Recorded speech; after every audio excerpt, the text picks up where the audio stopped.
I'll start off with what I forgot to mention on the pre-review. I was really excited because this movie's directed by Akiva Schaffer, who, I don't know if you know, is the director of The Lonely Island, and he directed Hot Rod, which is probably my favorite movie of the decade. Oh, I love Hot Rod. As well as my favorite web series of all time, The Boo, which if you have not seen it, you've got to see The Boo. It's freaking hilarious. So I was really excited about that. Yeah, I noticed.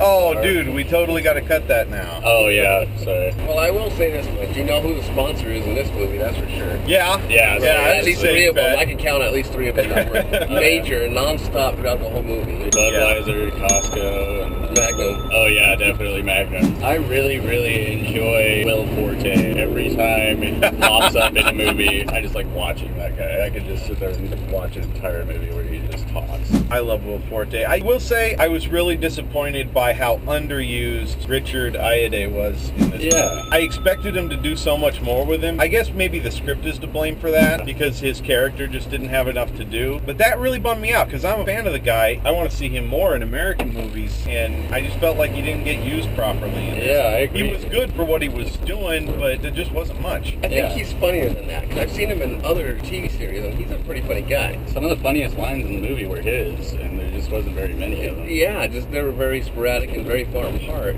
The directing kind of seemed a little weird at parts. Like the pacing of the dialogue seemed a little awkward at some points. Even Vince Vaughn, I mean, his lines and his acting was just, for me, because I saw The Wedding Crashers with Vince Vaughn. Cracked me up the entire way through, just the way he played his character, and that's kind of what I was hoping even for this movie, and it just didn't happen. With a guy like Vince Vaughn, you can usually expect about the same thing. I mean, old school Wedding Crashers, he's pretty much playing the same guy. He's very consistent from one movie to the next, which is actually what I liked about him in this movie. I like the fact that he was real dialed up, real overcranked, to where he's just being almost absurd. I could see him as that kind of guy, because I've known those kind of guys who are just inappropriately enthusiastic all the time. Yeah, he did a really good job doing that. I could definitely see how someone wouldn't like it, but for me, I liked it because it was a real switch for Vince Vaughn. Without saying anything about it, I was not a big fan of the big twist that they decided to throw in the movie. We'll probably have to cut it, but yeah, we're definitely going to have to cut that. I was not a fan of that at all. I wasn't surprised by it. Neither did I. You know why? It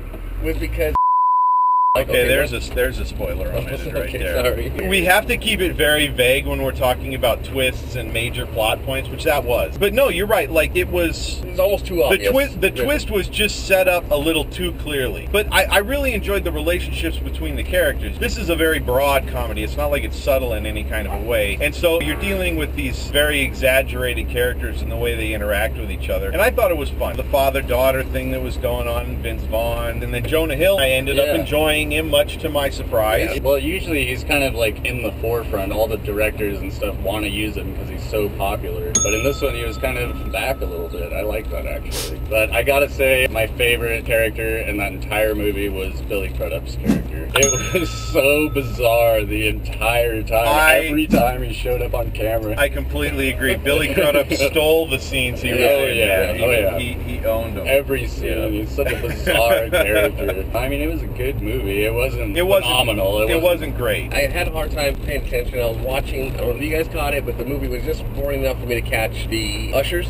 checking the doors, in the sense that the movie wasn't holding my attention. Yeah, and I'm watching the ushers. Yeah, that says a lot about the movie. Yeah. I wasn't engulfed in it either. Right, exactly. You're right. That's exactly the perfect description of what this movie was like. It wasn't a bad movie, but when the ushers walked in, you noticed. This is like the kind of a movie I'd put on in the background at a party or something when I'm hanging out with people. You know what, though? That actually gives me hope for this movie in the long term, because I felt the exact same way about Hot Rod the first time I saw it. And I'm not going to try and make an argument for Hot Rod on an intellectual level or anything. It just tickles my funny bone just right. Oh, yeah. I don't know why it is. It just does. I've watched it upwards of 15 to 20 times. Me too, yeah. And it gets funnier every time I see it. And I'm hoping that this movie has the same effect on me. Like, I will watch it down the road, and it will become funnier as I become more familiar with it. And the thing with Richard Ayoade, or however you say his name, it seemed kind of weird that they really didn't use him all that much, like you were saying, because every time he says something, it's funny. It doesn't even matter what the sentence is or what he's talking about. The way he talks is hilarious to me. He's got that wonderful, very British awkwardness. Yeah. And I was, as I said before, I was listening to an interview with him just last night, and he's exactly the same way in real life. He's very British and very awkward and very aware that that's the way he is. And it just makes him enthralling to listen to because he doesn't make massive amounts of jokes. He's very quiet and he's a very background guy. But when he steps out and says something, it kills. It's just hilarious. Every time. Yeah. Even when you just said, what was it? Oh, Richard, we should run for our lives. Like, that was like one of the funniest things I've heard, and he didn't even do anything. Well, Stiller was on. This was a movie where I could say Stiller was doing good. He was hitting the right notes for the character he was playing, but I just wasn't as interested in him as I was in Richard Ayoade's No, character. yeah. He was the most interesting person in that movie, definitely. Him and Billy Crudup, I'm sure.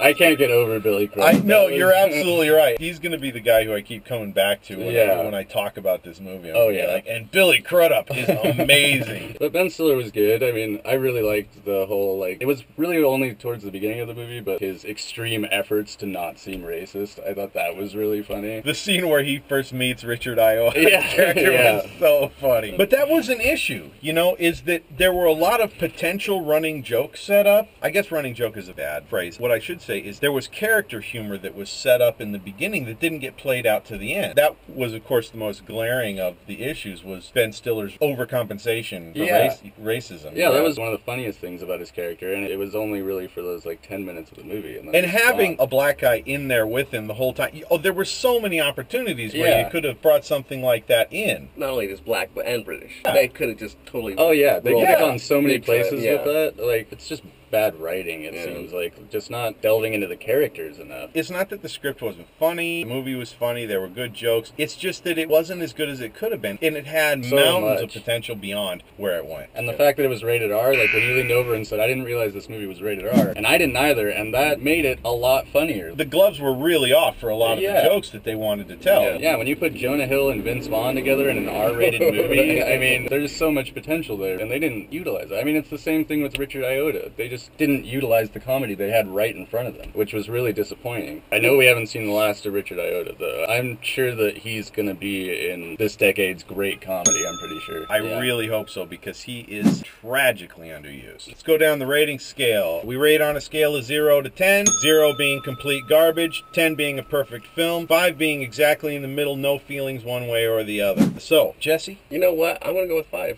I enjoyed it, but then again, it wasn't something I'll probably, I don't know, maybe I'll not watch again. And I'm hoping you're right. Maybe I'll go watch it again and it'll be funny the next time. But just this first initial response, right in the middle. Yeah, I'd go up to a 6.5. I mean, it was good. It wasn't great, but there's some moments that are just beyond funny, and I think it brings it up beyond a 5. It was good. Good, not great. I'm surprised that I'm near the top there with you, because ordinarily I'm the low rating guy. I would go 6.5. I want to go 7 with it, but being honest with myself, maybe on future viewings, but at this point it just wasn't. It was a 6.5. It was all right. It was on its way to being really good, but it fell short in a lot of ways. But it was funny. It didn't have the extreme highs and lows of a film like That's My Boy or Savages, where I've got extremes that I love and extremes I hate. But with my hopes being that high for it, I guess it kind of handicapped it. I think had I gone into it not knowing Akiva Schaffer was in it, not knowing who Richard Ayoade...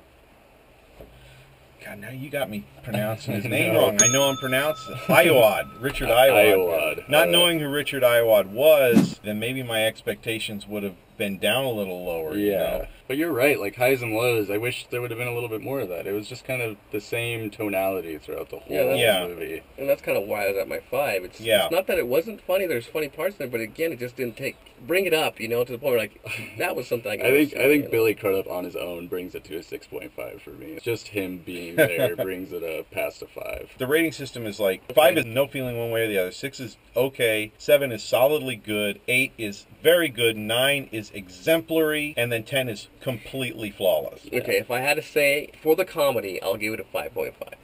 Just for the comedy. I'm not trying to talk you out of your rating. I just want to make sure that we're on the same page. I didn't feel one way or the other with it. I really didn't. Yeah, and that's fair. And that's fair. But you are right. There were funny parts in there. Here's my biggest part. When they have to throw in a lot of nudity and stuff to kind of bring it up a level, I guess, is when I kind of just lose interest. Yeah, I would have expected that out of a much raunchier comedy than it was. If the comedy's going to be raunchy, I want it to really go for it. I don't want it to be coy about it and like spring it on me, you know, for like 2 seconds, and then the rest the movie be like a PG-13 movie. Yeah. I want it to really go for the nasty if it's going to go for being nasty. Yeah. I don't have a problem with that type of a movie. What I have a problem with is a movie that doesn't know if it wants to be that or not. It has a lot of rather extreme gore and stuff like that, and sexual situations, but it's not consistent to the point where you're like, oh, it's that kind of movie. They really could very easily have done some trimming and turned it into a PG-13 movie, which is the kind of R-rated comedy that rubs me the wrong way. Yeah, they're just going for the R rating just so people can, say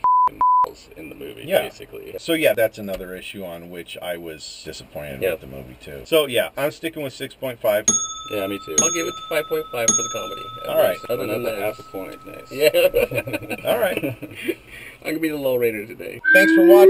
Please click the annotation bar down below to go to our channel, like and subscribe. Tune in next week when we're going to watch another movie that I once again did not prepare for by learning the movie's title before I got in the truck. I think next week is Total Recall. Is it? Yep. Okay, so tune in next week for Total Recall, and I'll just cut this bit if it ends up not being Total Recall. So see you then.